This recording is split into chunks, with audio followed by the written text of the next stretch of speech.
அன்பு செல்லமே, நீ யோசித்ததெல்லாம் போதும். எதையும் யோசிக்காதே. நீ யோசித்து யோசித்து ஏதாவது ஒரு விஷயங்களை புதிதாக உன் கற்பனைக்குள் ஏற்றுக்கொள்கிறாய்.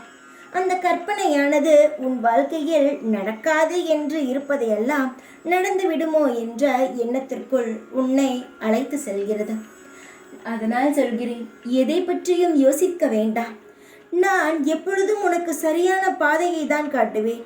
எந்த ஒரு தேவையில்லாத பாதைக்குள் உன்னை நான் நுழைய விடவே மாட்டேன். உன்னை நான் கண்ணும் கருத்துமாக என்னுடைய கைப்பிடிக்குள், பாதுகாப்பு வளையத்திற்குள் உன்னை நான் வைத்திருக்கிறேன். இப்படி இருக்கும் பொழுது எந்த ஒரு தேவையில்லாத செயல் உன்னை நெருங்க முடியும் சொல்? என்னுடைய உயிருக்கு நிகரான என் குழந்தையின் வாழ்க்கைதான் எனக்கு எப்பொழுதுமே முக்கியம். அதனால் எந்த விஷயத்தையும் பற்றியும் யோசிக்காமல், உனக்கு ஒரு ஆபத்து என்று வந்தால் நான் ஓடி வந்து உனக்கு உதவி செய்வேன். அதனால் ஆபத்து வந்துவிடுமோ, கவலைகள் வந்துவிடுமோ என்ற தேவையில்லாத தவறான எண்ணங்கள் வேண்டாம்.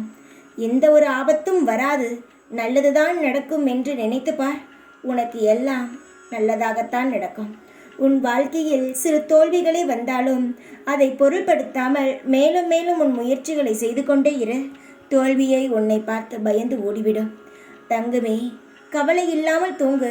உன் வாழ்க்கையில் நிரந்தர சந்தோஷமும் நிரந்தர ஐஸ்வர்யங்களும் உன்னிடம் வரும். தைரியமாக இரு. எப்பொழுதும் உன் கூடவே இருப்பின்.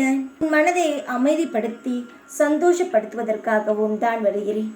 ஆனால் நீ அதை எப்பொழுதுமே கண்டு கொள்வது கிடையாது.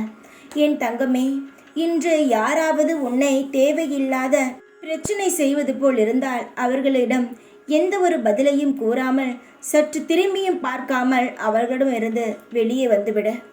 அவர்கள் தேவையில்லாத பிரச்சனைக்கு உன்னை இழுப்பார்கள். ஆனால் நான் சொன்னதை ஞாபகம் வைத்துக்கொள். எவ்வளவு பெரிய பிரச்சனை வந்தாலும் இன்று எந்த ஒரு வீண் விவாதத்திற்கும் நீ செல்ல வேண்டாம். அமைதியாக இருந்தால் அந்த பிரச்சனையானது பெரிதாக ஆகாது. கத்திவிட்டு எவனாக இருந்தாலும் நகர்ந்து சென்று விடுவான். ஆனால் நீ மேலும் மேலும் பேசும் பொழுது பிரச்சனையானது இன்னும் பெரிய அளவில் மாறிவிடும். அதனால் இன்று உனக்கு எப்பேற்பட்ட தேவையில்லாத பேச்சுகள், சண்டை வருவது போல் இருந்தால் அந்த இடத்திலிருந்து உடனடியாக விலகி நிற்பது உன்னுடைய வாழ்க்கைக்கு நல்லது.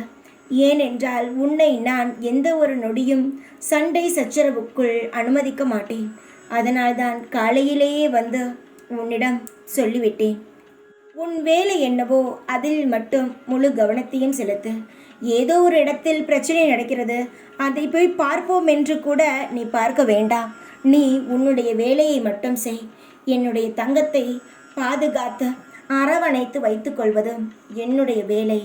அதனால் நீ நான் சொன்னதை மட்டும் முழுமையாக ஞாபகத்தில் வைத்துக்கொண்டு எந்த ஒரு வேலையையும் செய். தைரியமாக இரு. எதுவும் உன்னிடம் நெருங்காது. எப்பொழுதும் சுதாரிப்பாக இரு. எப்பொழுதும் உன் கூடவே இருப்பின். ஓம் சாய்ராம்.